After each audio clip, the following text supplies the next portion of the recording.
ভারত পাকিস্তান যুদ্ধ হলে কোন দেশের সবথেকে বেশি ফায়দা হবে? বর্তমান সময় চায়নার ইকোনমি স্লো ডাউনে চলছে। 2024 সালে চায়নার ইকোনমি 4.8% গ্রো হয়েছিল, যেখানে ভারতে 7.8% গ্রোয়ের সাথে গ্লোবাল ম্যানুফ্যাকচারিংয়ের কেন্দ্র হয়ে উঠছে।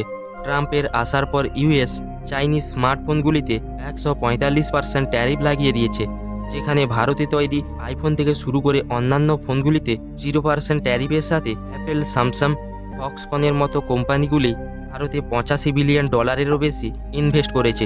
যদি ভারত পাকিস্তান বর্ডারের টেনশন বাড়তে থাকে, তাহলে গ্লোবাল ইনভেস্টররা ভারতকে হাই রিস্ক দেশ হিসেবে দেখবে, যার জন্য ভারতের $85 বিলিয়ন এফডিআই, ইনফো আর এক্সপো সবগুলিতে সমস্যা সৃষ্টি করবে। আর চায়না একটা গুলিও না চালিয়ে ভারতের সাথে ইকোনমি যুদ্ধে জিতে যাবে, যার কারণে চীন চাইবে অবশ্যই যুদ্ধ হোক।